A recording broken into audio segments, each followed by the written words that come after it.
des points d'impôt ou pour avoir notre pécule des accords de Kyoto. Bien sûr qu'il y a d'autres explications, mais à prime abord, ça frappe. Ils sont 12 à avoir été pendus, des centaines morts sur les champs de bataille, 58 en Australie, 8 aux Bermudes, des 1300 emprisonnés, 3000 exilés aux États-Unis. Je donne souvent les chiffres reportés sur la population de 2007. Ça nous donnerait 1800 prisonniers, 18 000 prisonniers, ça donnerait un truc comme 60 000 exilés, ça donnerait des centaines de pendus. Cette proportion gardée, c'est un drame d'une ampleur imposante, mais pas du fait des morts, non pas du nombre de l'ampleur du sang coulé. Il y en a eu autrement du sang coulé dans l'histoire du Québec. C'est davantage la notion de conviction qui nous frappe. Ces gens-là étaient authentiquement habités par un idéal. Et c'est ça qu'on sent qu'on a perdu, c'est ça qu'on cherche. Et je vais y en revenir tantôt à propos de notions qui sont bien actuelles, qui nous renvoient ensemble à l'idéal républicain, qu'on semble avoir perdu entre-temps. Revenons sur cette notion-là d'idéal républicain qui habitait authentiquement l'âme des principaux leaders.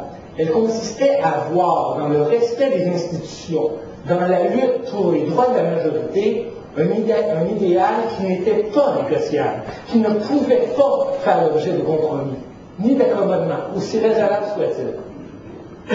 En conséquence, c'est cette notion-là de ce qui est bien et de ce qui est mal que ces gens-là possédaient pleinement et qu'on semble avoir perdu. On va revenir là-dessus, on va faire des tests afin de voir jusqu'à quel point on arrive nous-mêmes à discriminer aussi facilement que le pouvait un chénier ou un papineau la notion de bien et la notion de mal.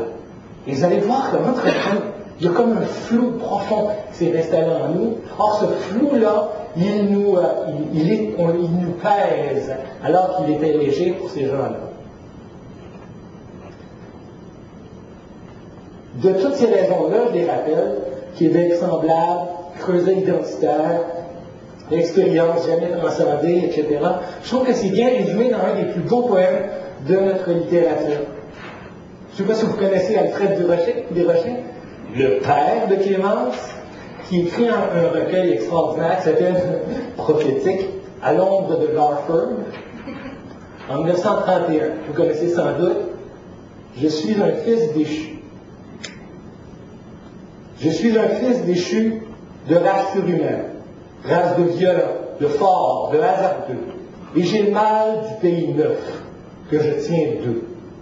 Quand viennent les jours gris que septembre ramène. Tout le passé brutal de ces coureurs des bois, chasseurs, trappeurs, scieurs de l'eau, flotteurs de cage, marchands aventuriers ou travailleurs à gage, m'ordonne d'émigrer par en haut par 5 mois. Et je rêve d'aller comme allaient les ancêtres. J'entends pleurer en moi les grands espaces blancs qu'ils parcouraient, mêlés de souffles d'ouragan. Et j'arbore comme eux la contrainte des maîtres.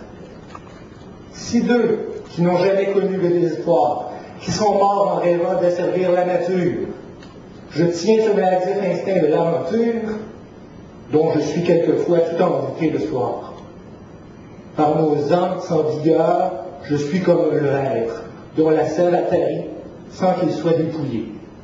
Et c'est de désir mort que je suis enfeuillé, quand je rêve d'aller comme allait mon ancêtre. C'est très joli. Lisez ça, on va essayer de vous le procurer.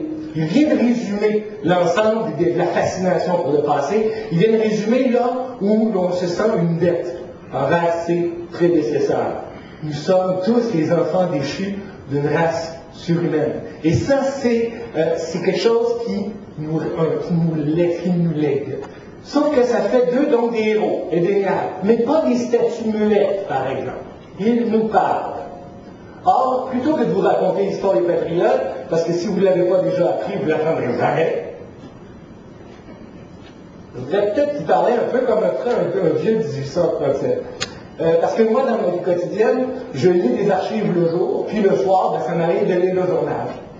Par exemple, je lis la Minerve Patriote le jour, puis le soir, je lis le Devoir. Ou des fois, je lis la Montreal Herald des racistes, et le soir, je lis la presse. Et parfois, il y a des allergies frappantes. Tel un guide du futur français, je me mettrai en tête de vous réviser certains faits de l'actualité récente. Alors, je vous donne le menu. 2 élections en même temps. Comment auraient fait les patriotes?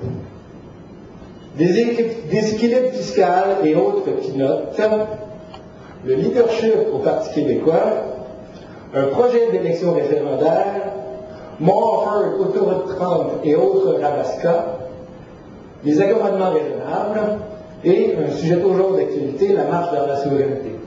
Je vais essayer, si vous le voulez bien, en émaillant de l'exemple des patriotes, voir qu'est-ce qu'ils ont à nous dire là-dessus. Et je vais essayer le plus possible, même si c'est difficile pour l'historien, de me cacher derrière les faits. Et simplement de vous présenter des faits par rapport à des situations dans lesquelles on a les deux pieds plongés à l'heure actuelle. Oui, pour les nouveaux en politique, je vous apprends que faire 2 élections en même temps, c'est un bon vieux truc pour court-circuiter les nationalistes québécois.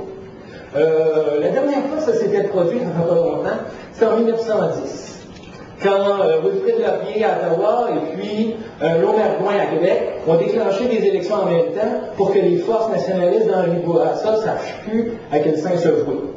On va avoir 2 élections, probablement à quelques jours d'intervalle au mois de mars, et c'est bien sûr le meilleur couleur que Charest et Harper sont rencontrés. Ils ont trouvé qu'il y avait une idée sensationnelle pour que les militants du Bloc et du Parti québécois ne sachent plus à quel sein se vouer. C'est arrivé souvent aux patriotes. La première fois en 1810.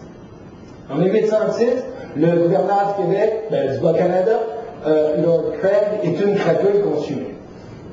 Et il voit, lors de l'élection de 1910, arriver une jeune délégation de députés du Parti canadien, dominée par un certain Pierre Bédard. Il y a des gens assez extraordinaires là-dedans, dont déjà le jeune Denis Benjamin Léger. Or, Craig constate qu'il n'aime pas la composition de la Chambre.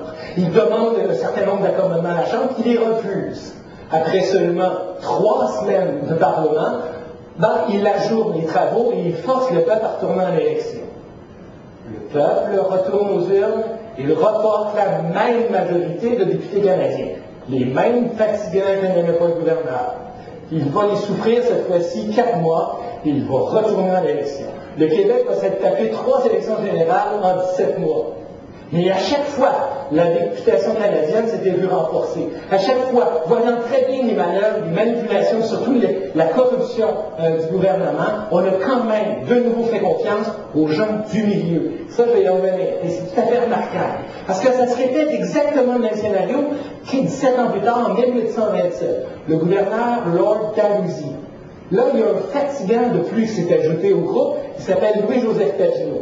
Papineau est alors, il est élu député et devient président de la Chambre à partir de 1815. En 27, on a le même phénomène, utiliser les mœurs électorales, utiliser les trucs électoraux afin de court-circuiter la députation nationaliste au Parlement provincial. C'est le même jeu qui se répète, on va avoir 3 élections générales en moins de 2 ans. Et à chaque fois, la députation patriote est renforcée.